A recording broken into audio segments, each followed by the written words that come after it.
Part 1. You will hear a telephone conversation between a travel agent and a customer. First, you have some time to look at questions 1 to 6.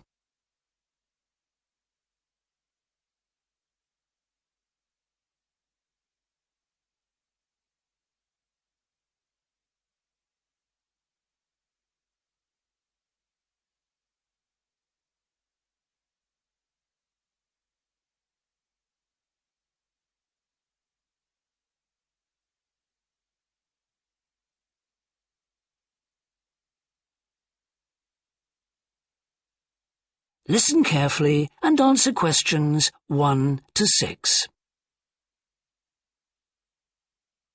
Good morning, World Tours. My name is Jamie. How can I help you? Good morning. I want some information on self-drive tours in the USA. Could you send me a brochure? Of course. Could I have your name, please? Andrea Brown. Thank you. And your address? 24 Ardley Road. Can you spell that? Ardleigh Road. Postcode? BH5 2OP. Thanks. And can I have your phone number? Is a mobile all right? Fine. It's 07786 643 091. Thank you. And can I ask you where you heard about World Tours? From a friend, or did you see an advert somewhere? No, I read about you in the newspaper.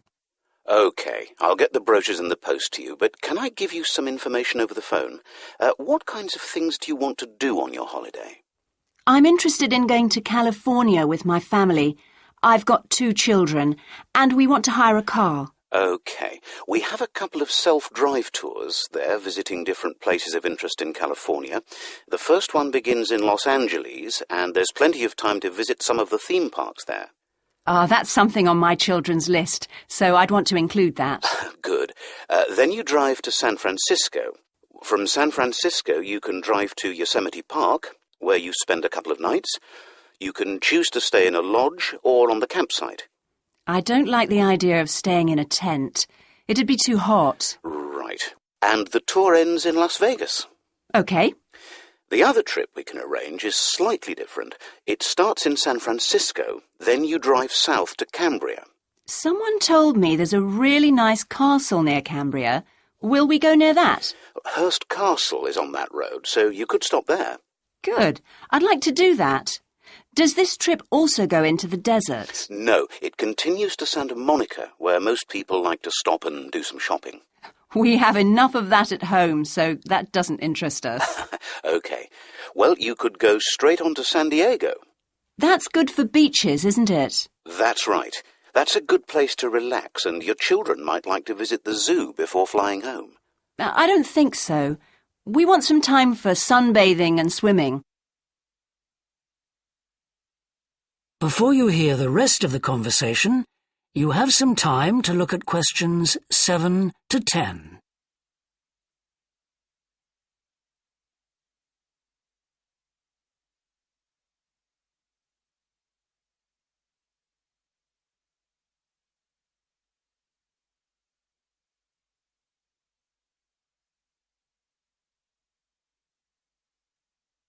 Now listen and answer questions 7 to 10. So, how many days are the trips, and how much do they cost? The first one I told you about is a self-drive tour through California, which lasts 12 days and covers 2,020 kilometres. The shortest journey is 206 kilometres, and the longest is 632 kilometres. The cost is £525 per person.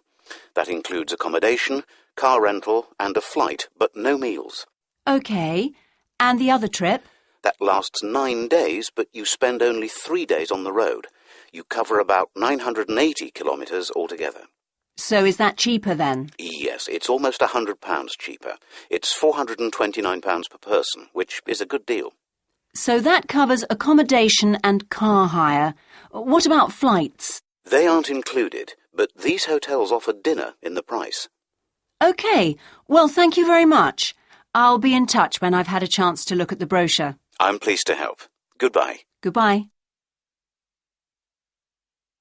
That is the end of Part 1. You will now have half a minute to check your answers.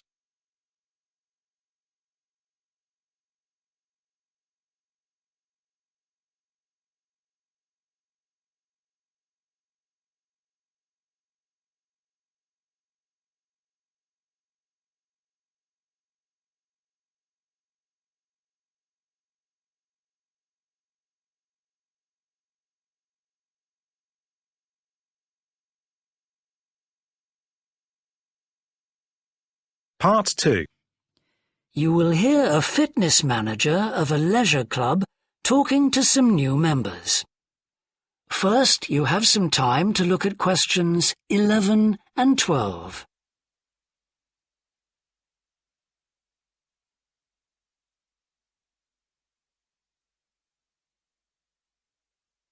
Now listen and answer questions 11 and 12.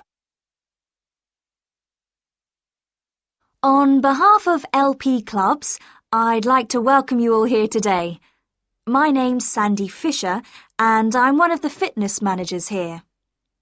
Before we start our tour of the club, I'll just run through some basic information about the facilities we have here, including recent improvements, and explain the types of membership available.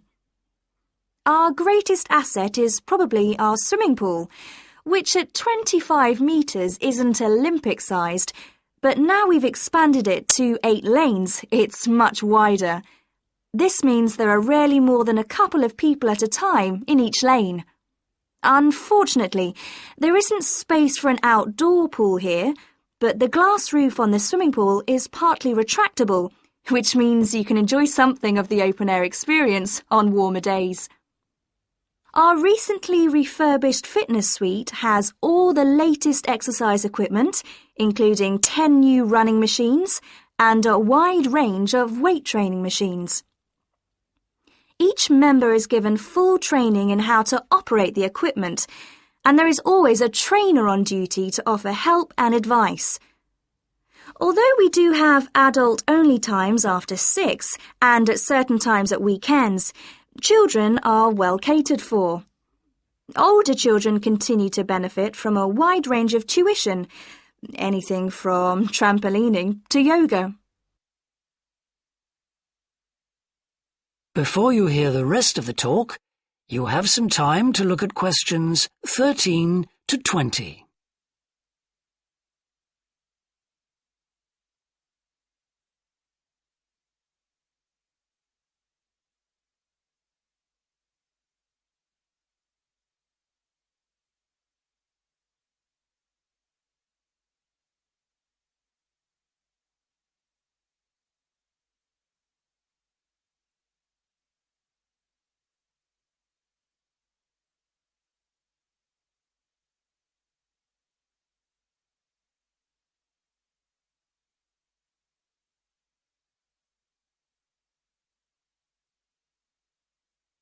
Now listen and answer questions 13 to 20. One thing all our members appreciate about us is that we take very good care of them. This starts on day 1 with your personal assessment. You are asked to fill in a questionnaire giving details of any health problems. One of our personal trainers will then go through this with you. The trainer will then take you through the safety rules for using the equipment in the fitness suite. During your next exercise session, a personal trainer will work with you to make sure you understand these. It's very important to do this because we really do want to avoid having any sports injuries. There's a lot more to looking after yourself than simply lifting weights. At the end of the personal assessment, the trainer will draw up a plan outlining what you should try to achieve within a 6-week period. This will then be reviewed at the end of the 6 weeks. Now, I'll just quickly run through the types of membership we have available. All members must pay a joining fee of £90 in addition to the rates for the monthly membership fees. Gold membership entitles you to free entry at all LP clubs. There are now LP clubs in all major cities and towns, so if you travel a lot, this will be a great advantage. Individual gold membership costs £50 a month, and joint membership for you and your partner will cost £75. Premier membership is for professional people whose work commitments make it difficult for them to use the club during the day, and so LP gives booking preferences to Premier members at peak times. This means you'll find it easier to book the sessions at times that suit you. Reciprocal arrangements with other LP clubs are available to Premier members. Premier membership is for individuals only, but you'll be sent passes for guests every month. The monthly fee is £65. You don't have to have any special clothes or equipment when you visit the club. We provide robes and hairdryers in the changing rooms, but it's very important to remember your photo card, because you won't be able to get in without it. For people who aren't working during the day... That is the end of Part 2. You now have half a minute to check your answers.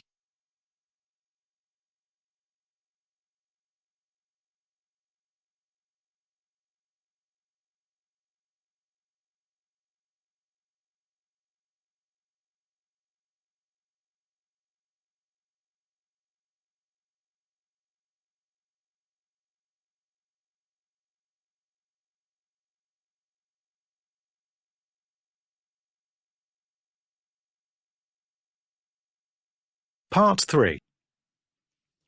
You will hear a student called John talking to a professor about a design competition he is entering. First, you have some time to look at questions 21 to 25.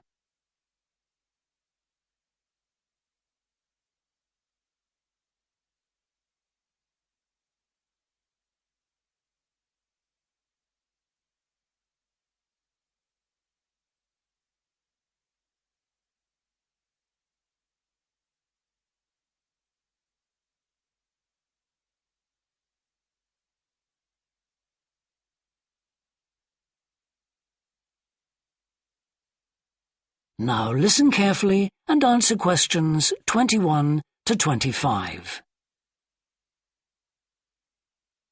Hello, Professor. I'm John Wishart. I'm working on my entry for the Global Design Competition. My tutor said you might be able to help me with it. Ah, yes, I got a copy of your drawings. Come in and tell me about it. What sort of competition is it? Well, it's an international design competition, and we have to come up with a new design for a typical domestic kitchen appliance. I see. And are there any special conditions? Does it have to save energy, for example? Actually, that was the focus in last year's competition. This year's different. We have to adopt an innovative approach to existing technology, using it in a way that hasn't been thought of before. I see. That sounds tricky. And what kitchen appliance have you chosen? Well, I decided to choose the dishwasher. Interesting. What made you choose that? Well, they're an everyday kitchen appliance in most Australian houses, but they're all pretty boring and almost identical to each other. I think some people will be prepared to pay a little extra for something that looks different. It's a nice idea. I see you've called your design the rock pool. Why is that? Basically because it looks like the rock pools you find on a beach. The top is made of glass so that you can look down into it. And there's a stone at the bottom. Is that just for decoration? Actually, it does have a function. Instead of pushing a button, you turn the stone. So it's really just a novel way of starting the dishwasher. That's right. It's a really nice design. But what makes it innovative? Well, I decided to make a dishwasher that uses carbon dioxide. In place of water and detergent? How will you manage that? The idea is to pressurise the carbon dioxide so that it becomes a liquid. The fluid is then released into the dishwasher where it cleans the dishes all by itself. Sounds like a brilliant idea.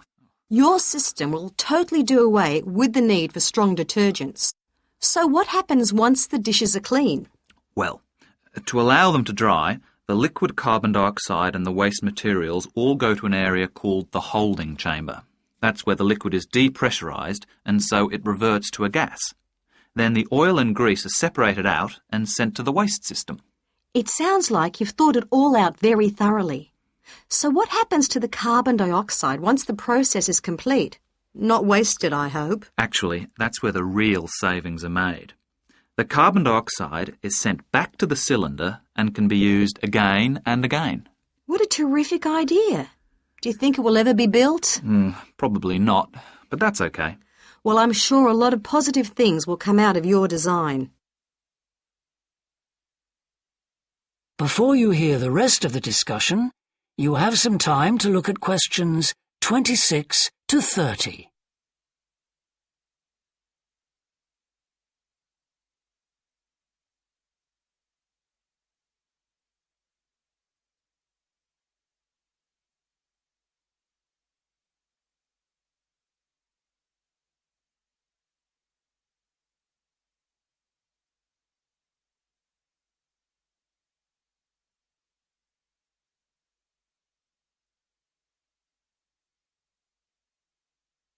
Now listen and answer questions 26 to 30. Now, you seem to have thought about everything, so what exactly did you need me to help you with? Well, my design has made it to the final stage of the competition, and in a few months' time I have to give a presentation, and that's the part I was hoping you could help me with. Right, well, that should be easy enough. What have you managed to do so far? Well, I've got detailed drawings to show how it will work, and I've also written a 500-word paper on it. I see. Well, if you want to stand a good chance of winning, you really need a model of the machine. Yes, I thought I might, but I'm having a few problems. What's the main difficulty so far? Let me guess. Is it the materials? Yes. I want it to look professional, but everything that's top quality is also very expensive. Look, projects like this are very important to us. They really help lift our profile. So why don't you talk to the university about a grant? Oh. I can help you fill out the application forms if you like. Oh, that would be great. You'd better show me this paper you've written as well. For a global competition such as this, you need to make sure the technical details you've given are accurate and thorough. Oh, that would be a great help. Is there anything else I can do? Well, I'm really nervous. That is the end of part 3. You now have half a minute to check your answers.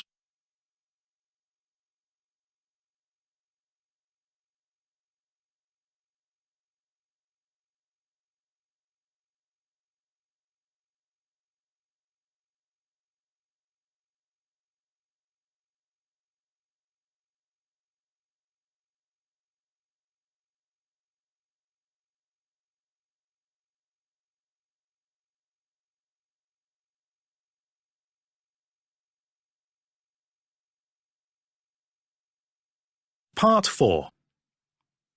You will hear a university lecture about an endangered bear in British Columbia, Canada, known as the spirit bear.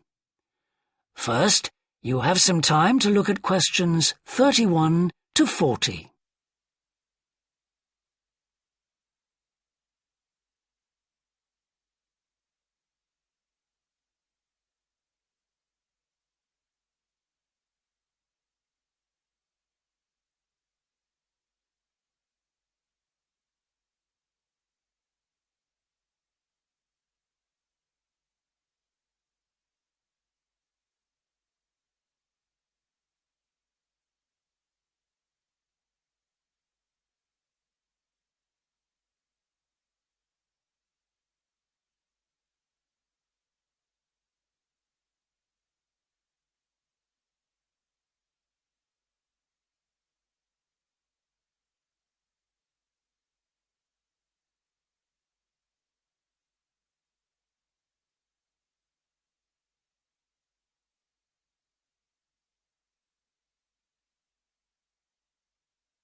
Now listen carefully and answer questions 31 to 40.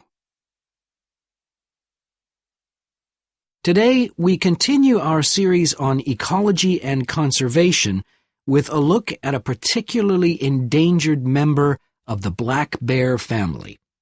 1 in 10 black bears is actually born with a white coat, which is the result of a special gene that surfaces in a few. Local people have named it the spirit bear, and according to the legends of these communities, its snowy fur brings with it a special power. Because of this, it has always been highly regarded by them, so much that they do not speak of seeing it to anyone else. It is their way of protecting it when strangers visit the area. The white bear's habitat is quite interesting. The bear's strong relationship with the old-growth rainforest is a complex one. The white bear relies on the huge, centuries-old trees in the forest in many ways. For example, the old-growth trees have extremely long roots that help prevent erosion of the soil along the banks of the many fish streams. Keeping these banks intact is important because these streams are home to salmon, which are the bear's main food source. In return, the bear's feeding habits nurture the forest. As the bears eat the salmon, they discard the skin and bones in great amounts on the forest floor, which provide vital nutrients. These produce lush vegetation that sustains thousands of other types of life forms, from birds to insects and more. Today, the spirit bear lives off the coast of the province of British Columbia on a few islands. There is great concern for their survival, since it is estimated that less than 200 of these white bears remain. The best way to protect them is to make every effort to preserve the delicate balance of their forest environment. In other words, their ecosystem.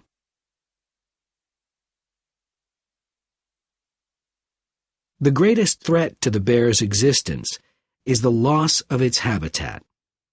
Over many years, logging companies have stripped the land by cutting down a large number of trees. In addition, they have built roads which have fractured the areas where the bear usually feeds, and many hibernation sites have also been lost. The logging of the trees along the streams has damaged the places where the bears fish. To make matters worse, the number of salmon in those streams is declining because there is no legal limit on fishing at the moment. All these influences have a negative impact on the spirit bear's very existence, which is made all the more fragile by the fact that reproduction among these bears has always been disappointingly low. And so, what's the situation going forward? Community organizations, environmental groups, and the British Columbia government are now working together on the problem. The government is now requiring logging companies to adopt a better logging method, which is a positive step. However, these measures alone may not be sufficient to ensure a healthy population of the spirit bear in the future. Other steps also need to be taken.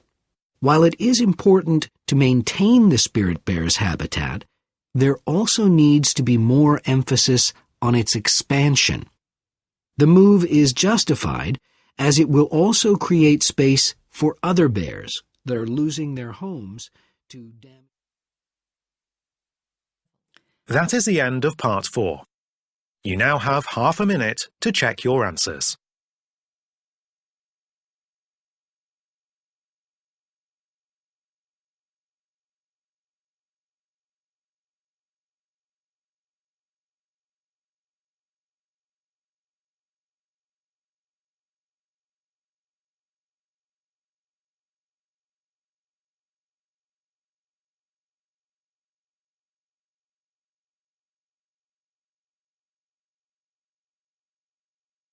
That is the end of the listening test.